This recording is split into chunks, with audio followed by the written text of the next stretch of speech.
I woke up on Easter morning to the sound of my children playing downstairs.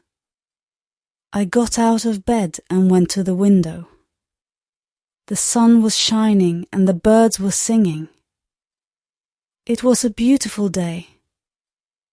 I went downstairs and made breakfast for the kids. They were so excited about Easter. They couldn't wait to go on an egg hunt and open their baskets. After breakfast, we hid the eggs in the backyard and the kids went hunting. I found a spot in the sun and sat down to watch them. They were having so much fun. They were laughing and running around the yard. I couldn't help but smile. After a while, the kids came running back to the house. They were all carrying baskets full of eggs. "We found them all, Mummy," my son said. "That's great," I said.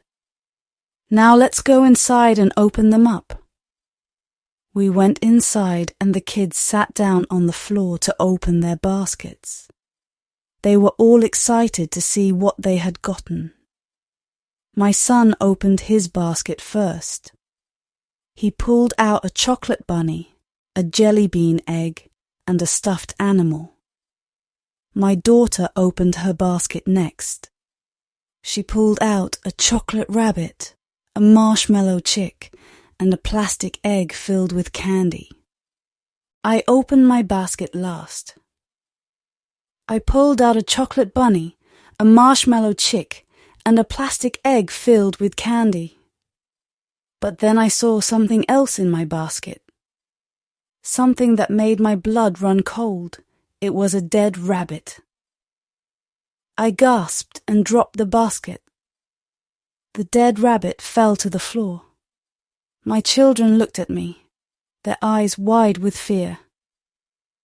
"Mummy, what is it?" my daughter asked. "I don't know," I said. "I've never seen anything like it." I picked up the dead rabbit and examined it. It was small and brown, and its eyes were open and staring. I didn't know what to do. I had never seen anything like it before. I had never even heard of anything like it. I put the dead rabbit back in the basket and turned to my children. "Go to your room," I said. "I'll be up in a minute." My children hesitated for a moment, but then they got up and went to their room. I closed the door behind them and turned back to the basket. I didn't know what to do with the dead rabbit. I couldn't just throw it away, but I couldn't keep it either. I decided to call the police. The police arrived a few minutes later. They were two young men, and they looked just as confused as I felt. I showed them the dead rabbit. "What is it?" one of the policemen asked. "I don't know," I said. "I found it in my Easter basket." The policemen looked at each other. "We've never seen anything like it before," one of them said. "We'll take it back to the station and see if we can figure out what it is," the other policeman said. The policeman took the dead rabbit and left. I stood there for a long time, staring at the spot where the basket had been. I couldn't believe what had just happened. I had found a dead rabbit in my Easter basket. I went upstairs to my children's room. They were both sitting on the bed, looking scared. "Are you okay, Mommy?" my son asked. "I don't know," I said. "I don't know what to think." I sat down on the bed next to them and hugged them close. "We're going to be okay," I said. "We're going to figure this out." But I knew that I was lying. I didn't know what to think, and I didn't know what to do. The next day I got a call from the police. They told me that they had figured out what the dead rabbit was. It was a voodoo rabbit. The police told me that someone had put the rabbit in my basket as a curse. They said that the curse was meant to bring me bad luck and misfortune. I didn't know what to do. I didn't believe in voodoo, but I didn't want to take any chances. I called a voodoo priest and asked for his help.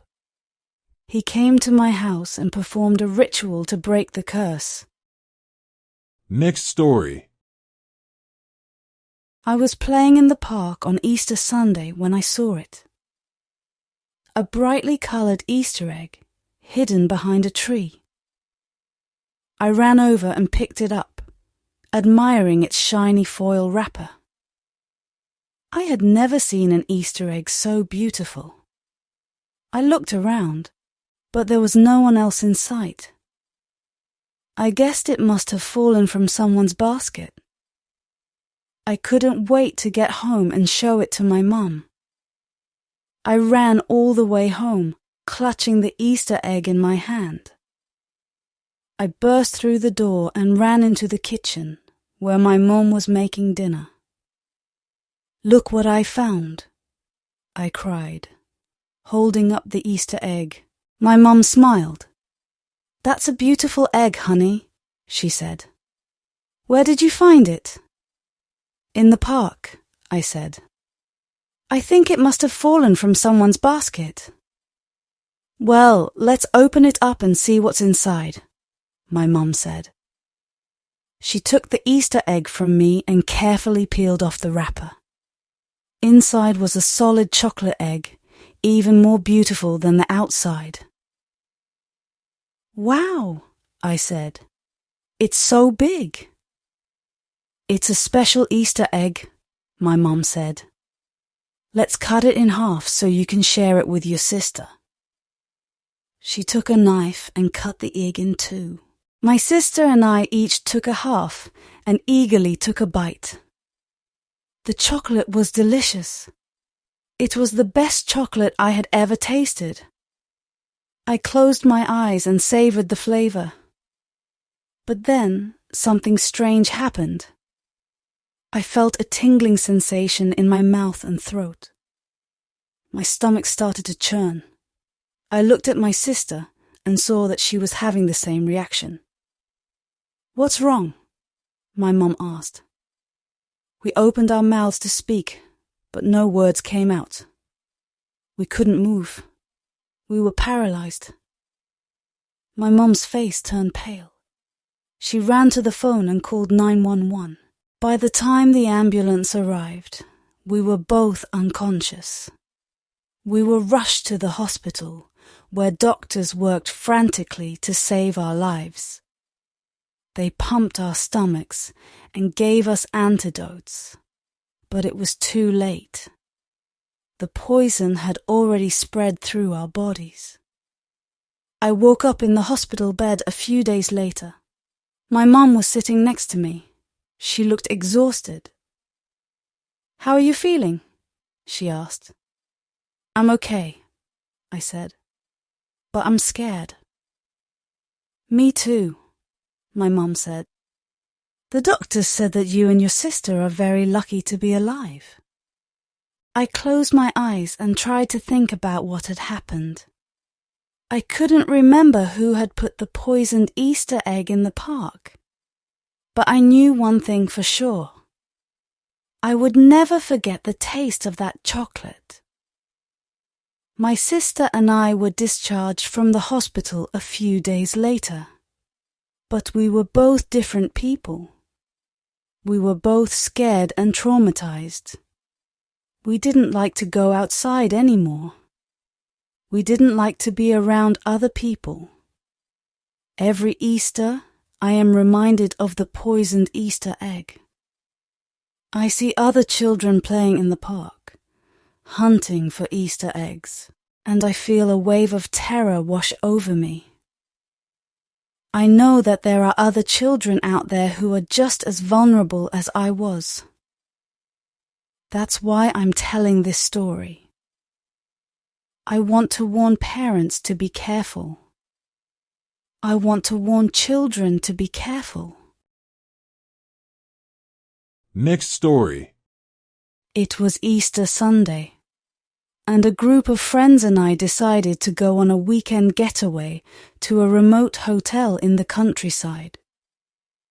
We had heard rumors that the hotel was haunted, but we didn't believe them. We were just looking for a fun place to relax and celebrate the holiday. We arrived at the hotel late in the evening. It was a beautiful old building, but it had a strange, eerie feeling about it. The grounds were overgrown and the windows were boarded up. We checked in and went to our rooms. I was sharing a room with my friend Sarah. We were both exhausted from the long drive, so we decided to go to bed early. I woke up in the middle of the night to a strange noise. It sounded like someone was crying. I got out of bed and went to the door. I listened carefully, but I couldn't hear anything else. I went back to bed, but I couldn't sleep. I kept thinking about the noise I had heard. In the morning, I told Sarah about the crying sound. She said that she had heard it too. We went downstairs for breakfast. The hotel was deserted. We were the only guests there. We asked the receptionist where the other guests were. She said that they had all checked out early. Why did they check out early? We asked. I don't know, she said. They didn't say. We started to feel uneasy. We decided to leave the hotel, but when we went to the front door, we found that it was locked. We tried to unlock the door, but it was no use. We were trapped. We went back to the reception desk and asked the receptionist to let us out. She said that she couldn't. She said that the hotel was on lockdown. We were starting to panic. We didn't understand what was happening. We decided to go back to our rooms and wait for the lockdown to be lifted. But when we got to our rooms, we found that the doors were locked too. We were trapped in our rooms. We spent the rest of the day trying to figure out how to escape. We tried to break the windows, but they were too strong. We tried to call for help, but our phones didn't work. As the sun started to set, we began to hear strange noises coming from outside our rooms. It sounded like footsteps and whispers. We were terrified. We didn't know what was out there. We huddled together in my room and waited for the night to pass. But the night was far from over. In the middle of the night, we heard a loud crash. It sounded like something had fallen downstairs. We crept out of our rooms and went to investigate. We found that the front door had been broken open. We stepped out into the hallway and looked around. The hotel was dark and silent. We could hear the wind whistling through the broken windows.